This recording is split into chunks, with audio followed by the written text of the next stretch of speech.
1부 미국 문화를 알면 영어가 들린다.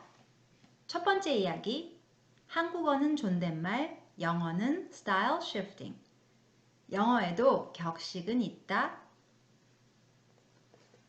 몇 년 전 한 TV 예능 프로그램 촬영장에서 선후배 사이인 두 연예인이 팽팽하게 서로 대립하는 모습의 동영상이 온라인을 뜨겁게 달구었다. 둘 중 누구의 잘못이냐에 대한 의견이 분분했지만 대부분의 네티즌이 해당 동영상 속 대화에서 갈등을 촉발시킨 결정적인 원인으로 꼽은 건 선배의 다음 말이었다. 너 어디서 반말이니? 이는 후에 갖가지 유행어를 파생시킬 정도로 파급력이 큰 말이었다. 그만큼 한국 사회에서는 나이 차이가 많이 안 나도 아랫사람이 윗사람에게 반말을 하는 것에 거부감을 느끼는 것 같다. 한국어를 배우는 외국인들이 가장 우선적으로 익히려고 하는 것이 반말과 존댓말의 개념과 그에 따른 동사 활용인 것도 같은 이유에서일 것이다. 그렇다면 영어에도 반말과 존댓말이 존재할까? 이 질문에 대한 아 선생의 대답은 Yes and No다. 일단 No에 대한 설명부터 하자면 영어에서는 우리말 갔어, 갔어요, 갔습니다 같은 반말, 높임말에 따른 동사 변화나 밥, 진지 같은 명사 변화를 거의 찾아볼 수가 없다. 일례로 영어의 세계에서는 Do you know him? 이라는 문장을 친구에게도 할머니에게도 선생님에게도 혹은 앞집 강아지에게도 똑같이 쓰는 것이 가능하다. 다시 말해 한국어로 말할 때처럼 주어나 목적어 자리에 오는 사람과 듣는 사람에 따라서 그 사람을 알아? 그분을 아십니까? 그분을 알아? 그 사람을 아세요? 와 같이 동사를 활용하거나 명사를 바꾸지 않아도 큰 무리가 없는 경우가 대부분이다. 하지만 그렇다고 해서 영어의 존댓말이 아예 없다고 보기는 또 애매하다. 왜냐하면 명백하게 드러나는 반말, 높임말에 따른 문법 활용이 없다고 해서 누구에게나 똑같은 방식으로 말을 해도 되는 것은 아니기 때문이다. 다시 말해 영어에는 한국어의 반말, 높임말과 같은 명백한 문법적 차이가 존재하지 않기 때문에 미국인들은 말을 듣는 사람이나 상황에 따라서 말하는 스타일을 달리해서 이를 구분짓는다. 그리고 이것을 사회 언어학에서는 style shifting, 즉 상황에 따라 스타일을 바꿔 말하기라고 부른다. 아니 문법도 아니고 스타일을 달리하라니 이게 무슨 귀신 씨나라 까먹는 소리인가? 혼란스러울 독자들의 이해를 돕기 위해 한국어에도 존재하는 스타일 쉬프팅이 쉬운 예를 하나 살펴보자. 2017년 미 남부를 강타한 허리케인 어마는 말 그대로 어마어마한 최고 등급 상태로 플로리다주에 상륙했고 지구 반대편 한국의 뉴스에서도 보도되며 떠들썩했다.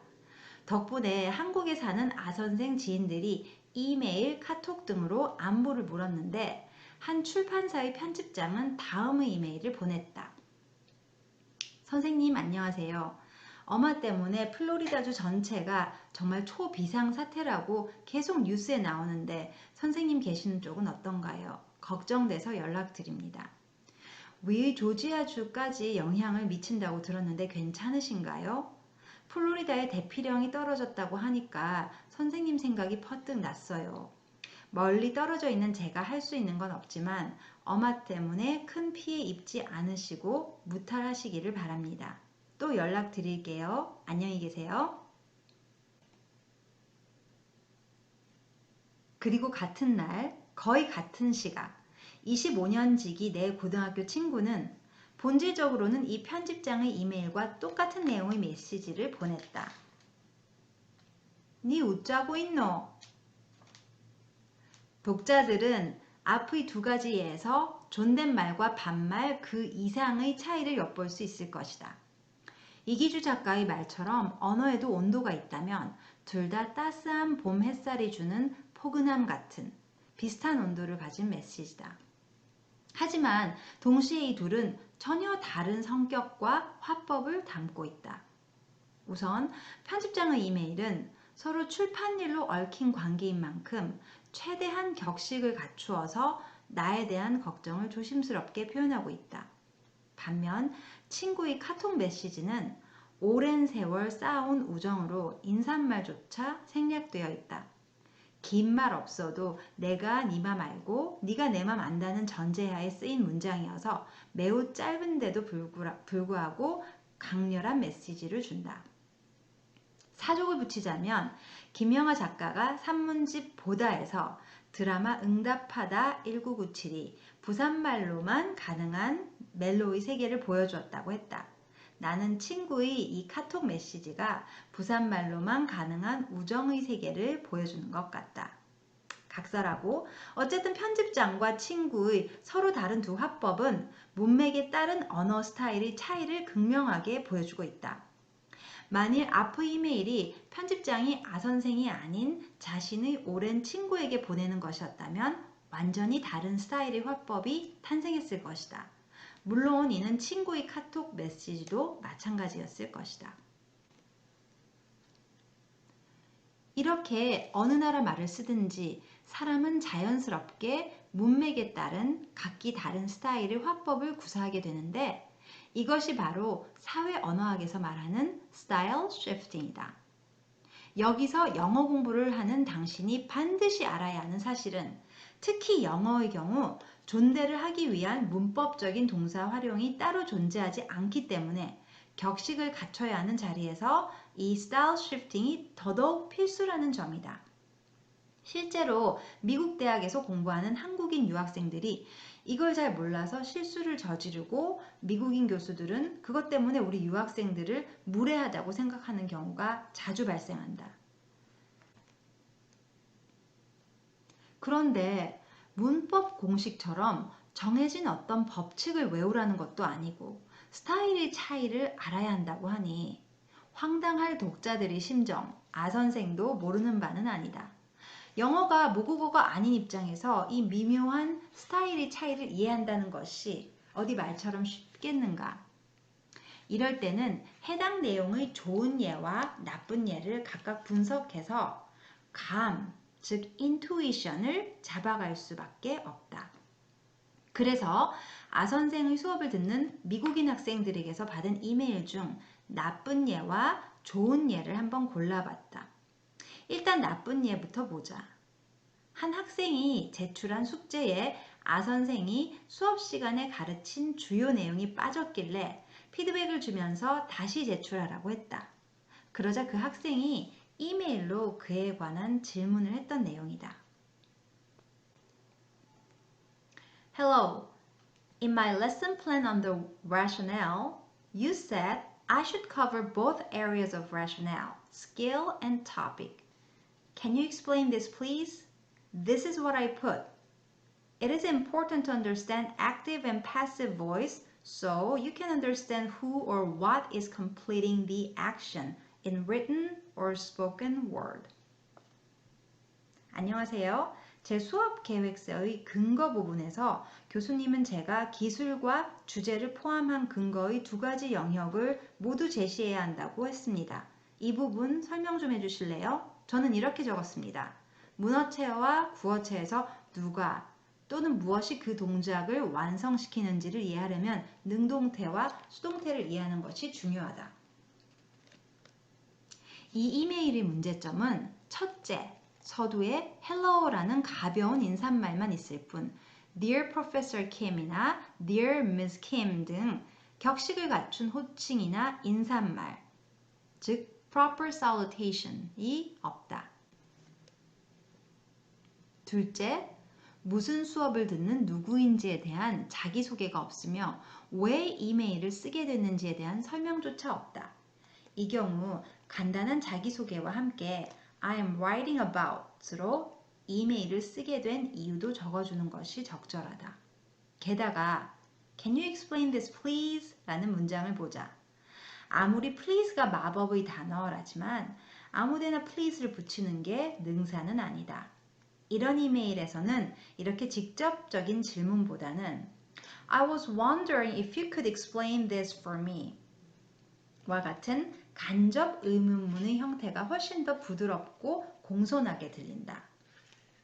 그런데 갑자기 이 학생한테 좀 미안해진다. 실제로는 예의 바르고 착한 학생이었는데 이메일을 쓸 때 스타일 쉬프팅을 못했다는 이유로 이 책의 나쁜 예에 등장시켜서 독자들이 오해를 사게 하다니 내가 이러려고 선생이 됐나 하는 자괴감마저 든다. 그러니 어서 다음으로 넘어가서 이번에는 다른 학생이 보낸 이메일의 좋은 예를 살펴보자. 이 학생의 경우 풀브라이트 장학금 프로그램에 지원하면서 내게 추천서를 써달라고 부탁했다. 그런데 그 학기에 내가 너무 바빠서 마감일이 코앞에 다가오도록 추천서를 쓰지 못하고 있었다. 그래서 학생이 불안한 마음에 마감일 이전에 추천서를 제출해야 한다는 내용의 사실상 독촉 이메일을 내게 보냈다. Dear Professor Kim, how are you? I hope you're well and had a wonderful 4th of July. Thank you so much again for agreeing to serve as one of my Fulbright recommenders. A friendly reminder, the application is due on Friday, July 14th at 5 p.m. For your convenience, I have resent the link containing the submission portal as well as attached the link to the program description should you wish to see it. Please let me know if you have any questions about the form, grant, or my application. If there's any part of my application you wish to see, I would be happy to provide it. Thank you once again, and it is an honor to have your support on this project. Best, Danielle Bell. 교수님께, 교수님 잘 지내세요? 잘 지내시고 또 멋진 7월 4일 미국의 독립기념일을 보내셨길 바랍니다. 풀브라이트 장학금 프로그램의 추천인이 되어주시겠다고 동의해주신 점 다시 한번 정말로 감사드립니다. 더불어 지원 마감이 미 동부 시간으로 7월 14일 금요일 오후 5시라는 점도 상기시켜 드리고 싶습니다.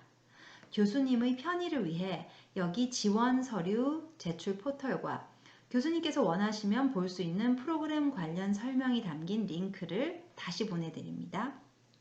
서류 형식이나 장학금 혹은 지원서에 관해 궁금한 점 있으면 알려주세요. 혹시 제 지원서의 어떤 부분이라도 보시고 싶다면 기꺼이 보내드리겠습니다. 다시 한번 진심으로 감사드립니다. 교수님께서 이 프로젝트를 지원해 주셔서 영광으로 생각합니다. 안부를 전하며 다니엘 벨 드림. 이 이메일이 좋은 예인 이유는 첫째로 이 학생은 마감일이 다가와 급한 마음임에도 불구하고 내 안부부터 묻는다. 게다가 이메일 보내기 전날 있었던 미국 독립기념일 휴일을 잘 보냈길 바란다는 말까지 한다. 솔직히 아 선생이 독립기념일에 고스톱을 쳤건 빈대떡을 부쳐 먹었건 자신과는 아무런 상관이 없다. 그럼에도 불구하고 이 한 문장이 궁극적으로는 추천서를 마감일 이전에 제출해달라는 독촉 내용의 이메일을 부드러운 톤으로 채색한다. 그러고 나서 이 학생은 내가 추천서를 써주기로 약속했던 점에 굳이 다시 한번 감사를 표한다.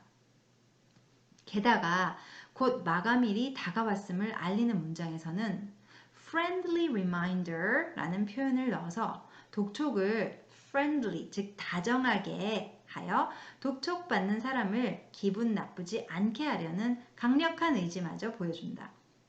마지막 문장은 내가 추천서를 써주는 것을 영광으로 생각한다는 다소 닭살스러운 멘트로 조심스럽게 마무리한다. 물론 best와 성과 이름을 다 써서 편지의 끝맺음 또한 격식을 갖춘 것, proper form of closing은 말할 것도 없다. 앞의 두 이메일 속 화법의 차이점을 보면서 과연 영어에는 존댓말이 없다라고 단언할 수 있을까?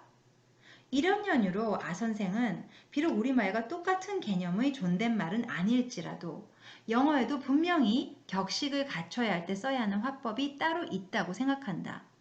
더불어 글이 아닌 말에서 격식을 갖추는 것에 대한 팁도 몇 가지 언급하자면 앞서 말했듯이 직접 의문문보다는 간접 의문문을 쓰는 것, 그리고 현재보다는 과거 시제가 더 공손하게 들린다는 것 등이 있겠다. 즉, Can you help me with this please? 보다는 I was wondering if you could help me with this가 I hope you can 보다는 I was hoping you could가 더 정중한 표현이다. 이제는 이런 작지만 큰 차이를 꼼꼼하게 공부해서 격식을 갖춰야 하는 자리에서는 제대로 된 정중한 영어를 쓰도록 해보자.